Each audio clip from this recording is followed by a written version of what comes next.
Qala rabbi awzi'ni an ashkura ni'mataka allati an'amta 'alayya wa 'ala walidayya. 1. 2. Wa an a'mala salihan tardah. Sudah? 3. Awas hati-hati, saya langsung cepat langsung mau ke ujung. Wa aslih li fi dhurriyyati. 4. Inni tubtu ilaik. Dan 5. Minal muslimin. 5 hal. Seorang yang sudah sampai usia 40 tahun, maka Allah mengingatkan ia untuk menyiapkan 5 bekal utama sebelum dia kembali pada Allah Subhanahu wa taala. Hati-hati yang sudah sampai 40 tahun, jika Anda belum memiliki satu di antara 5 ini, Anda mesti khawatir. Kan ini peringatan dari Al-Quran. Baik, 1. Qala rabbi auzi'ni an ashkura ni'mataka allati an'amta 'alayya wa 'ala walidayya. Amanat pertama, kata Allah, dia mesti memperbanyak doa kepada Allah Subhanahu wa taala agar dibimbing. Berbanyak doa agar dibimbing mensyukuri nikmat hidup, plus bisa meningkatkan bakti pada orang tua. 1. Awas, hati-hati ya. Mohon izin saya pelankan. Sebentar, saya mau minta izin dulu. Pak, boleh saya lebih dari 5 menit? Oh, alhamdulillah. Sampai jam berapa kita? Oh, baik, baik. Insyaallah. Ya, insyaallah. Saya jam 9 pulang, Anda sampai jam 12, silakan. Bismillah. Ayo, yang tadi itu masih pengantar ya. Ini inti yang paling pentingnya sesuai dengan tema kita. Lihat baik-baik. 1. Rabbi auzi'ni an ashkura ni'mataka allati an'amta 'alayya wa 'ala walidayya. Perhatikan baik-baik. Ya Allah, mohon bimbing saya untuk selalu bisa mensyukuri segala nikmat yang telah Engkau berikan pada saya sekarang. 1.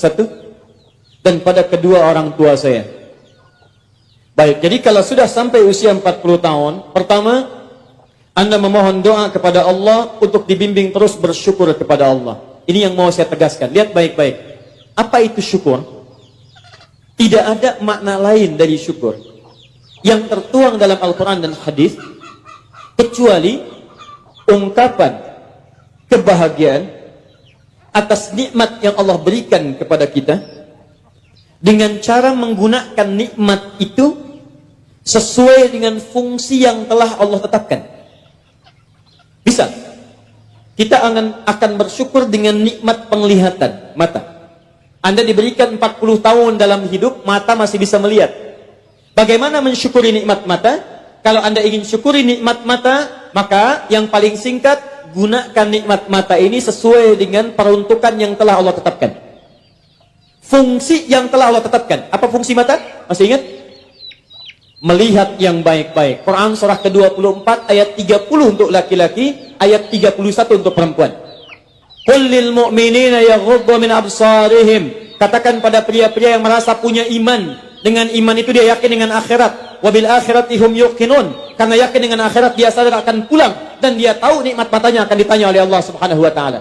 Katakan pada pria-pria yang yakin bahwa matanya akan ditanya oleh Allah. Quran surah ke-17 ayat 36. Inna sam'a wal basara wal fuada kullu ulaika kana anhu mas'ula. Setiap pendengaran Anda, penglihatan Anda, plus apa yang Anda pikirkan, satu saat akan ditanya, dipertanggungjawabkan di hadapan Allah Subhanahu wa taala.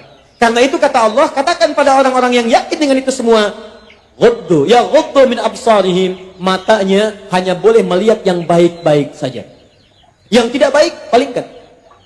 Ibu juga sama, ayat 31-nya. Wa kullil mu'minati yaghdudna min absarihinna. Katakan pada perempuan yang merasa yakin dengan Allah, yakin akan pulang, yakin akan ditanya, matanya hanya boleh melihat yang baik-baik saja menurut Allah. Yang tidak baik, palingkan. Di ghaddul basar itu bukan nggak boleh lihat, Pak. Ghaddul basar itu silakan lihat, tapi ketika yang dilihat tidak baik menurut Allah, maka palingkan dari itu semua. Ini tidak tepat, teman-teman sekalian. Anda hanya mengucapkan alhamdulillah ya, sampai sekarang penglihatan masih baik. Belum cukup. Baik itu dipakai lihat apa? Penglihatannya baik, tapi masalahnya yang dilihat baik tidak. Itu poinnya. Maaf, ada anak usia 4 tahun, Bu, Pak, tidak bisa melihat. Dalam tidak bisa melihatnya, dia masih mau menghafal Al-Quran. Namanya Mu'af. Tinggalnya di Asyut. Adanya di Kaira. negaranya Mesir. Matanya nggak bisa lihat, tapi dia sampaikan pada bapaknya, "Pak, saya ingin menghafal Quran. Saya ingin menghafal Quran." Kata bapaknya, "Kamu yakin?" "Saya yakin." Baik, keluarga sederhana, punya cuman motor yang sangat luar biasa tidak bagusnya. Dimodifikasi dashboardnya, menempuh jarak kisaran 20 km. Datang pada syekhnya, bapaknya kemudian membonceng, Muadznya di belakang. Teman-teman sekalian, setiap berangkat datang pada syekh, dapat hafalan baru, bapaknya tulis ayatnya, disimpan di dashboardnya. Di jalan lihat ke sini, lihat ke jalan, lihat ke sini, lihat ke jalan. Muadz bacakan ayatnya, bapaknya mendengarnya. Secara singkat, tiba-tiba setelah itu fasenya berakhir, jadilah anak ini hafal Quran. Yang ngantar belum hafal Quran, yang diantar nggak bisa lihat hafal Quran. Saking mudahnya Al-Quran, yang nggak bisa lihat bisa hafal Quran. Tapi bapaknya dapat pahala dari transferan anaknya. Perhatikan baik-baik. Begitu dibacakan Qurannya, bagus makhrajnya, viral kisahnya. Begitu viral di Timur Tengah, datang reporter mau wawancara. Pertanyaan pertama, kalau adinda diperkenankan oleh Allah untuk bermohon saat ini, apa yang mau dimohonkan kepada Allah? Reporter ini mengira dia akan meminta doa seperti ibunda Imam Al-Bukhari bermohon kepada Allah supaya Al-Bukhari disembuhkan dari butanya. Bu, Pak, Imam Al-Bukhari itu dulu buta. Butanya permanen. Dilahir 2 tahun ayahnya meninggal, 4 tahun buta permanen. Nanti ada satu kejadian di situ, yang dengan kejadian itu ibunya berdoa kepada Allah, anaknya menghafal Quran sampai di surat Qaf, ya, ayat ke-22. Anaknya murajaah ayat, ibunya memohon kepada Allah sambil menangis, sambil tertidur, sampai tertidur. Disitulah kemudian terjadi sesuatu yang luar biasa. Seketika Allah sembuhkan Al-Bukhari kecil, matanya bisa melihat kembali. Karena kajian kita bukan di sini, lain waktu nanti saya terangkan. Anda yang punya kitab Fathul Bari, Syarah Sahih Al-Bukhari, beli jilid pertama, kitab Muqaddimah, halaman 634, paling kiri, paragraf yang ketiga, baris 1 sampai dengan 9. Anda temukan kisahnya. Nah, reporter ini mengira, ini Muadz akan minta kepada Allah seperti Al-Bukhari kecil memohon kepada Allah, matanya bisa melihat lagi. Ternyata lihat baik-baik.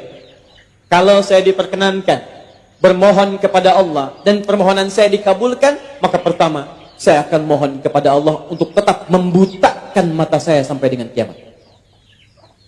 Ya Rabb, mohon butakan mata saya sampai kiamat. Karena dengan buta mata ini saya bisa menghafal Quran. Saya takut ya Allah, kalau saya melihat lagi, mata saya melihat maksiat dan hilang Quran dari hafalan saya. Anda bisa bayangkan, anak kecil 4 tahun, mata nggak bisa lihat, digunakan menghafal Quran. Dan dia takut kalau melihat matanya dipakai maksiat. Antum dikasih 40 tahun, 40 tahun, lebih daripada 4 tahun, lebih dari 14 tahun, Anda sampai 40 tahun, dipakai mata, dipakai apa mata Anda sampai dengan hari ini? Berapa maksiat yang telah Anda kumpulkan dari mata Anda itu? Mungkin wajar, jangankan hafal, baca masih sulit, lihat mushaf masih enggan, membaca masih susah. Kalau Anda sulit berhadapan dengan Al-Quran dalam pandangan Anda, tanyakan pada diri Anda, dipakai maksiat apa mata ini selama ini? Makanya ulama mengatakan, kalau mata Anda sulit melihat mushaf, jangan dulu dibaca. Bawa mushaf yang paling besar, simpan di ruang tengah Anda, bangun malam-malam jam 2, gak usah dibaca. Lihat mushaf, lu sampaikan pada diri Anda, ya Allah, dosa apa, maksiat apa mata saya sampai lihat mushaf pun gak bisa. Anda mesti hati-hati. Dan Anda berlomba dengan itu. Demi Allah saya katakan, saya kunjungi beberapa tempat di Indonesia. Dan luar biasa. Anak-anak sekarang 4 tahun, 5 tahun, 6 tahun sudah berlomba menghafal Quran. Saya dapat kunjungan anak dari Bali kemarin, Bu, dari Bali datang.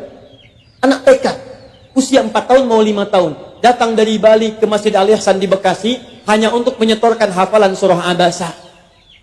Abasa wa tawalla an ja'ahul a'ma. Hanya menyetorkan surah Abasa, datang dari Bali jauh-jauh ke Masjid Al-Ihsan ke Bekasi. Anak 4 tahun. Antum diberikan 40 tahun, lebih daripada itu. Untuk baca saja masih belum punya waktu. Anda butuh berapa tahun lagi? Anda mesti hati-hati. Dan hebatnya, Anda yakin akan pulang. Anda yakin akan meninggal. Ya, saya bingung saya. Urusan dunia Anda cari-cari. Berangkat gelap, pulang gelap. Tapi Anda yakin akan ditinggalkan. Anda punya uang, Anda beli mobil. Tapi Anda tahu mobil itu akan dipakai. Mobil itu akan ditinggalkan. Anda punya uang bikin rumah bagus-bagus. Luas-luas, mewah-mewah. Tapi Anda sadar akan meninggal itu akan ditinggalkan. Meninggal dunia, semua dunia ditinggalkan.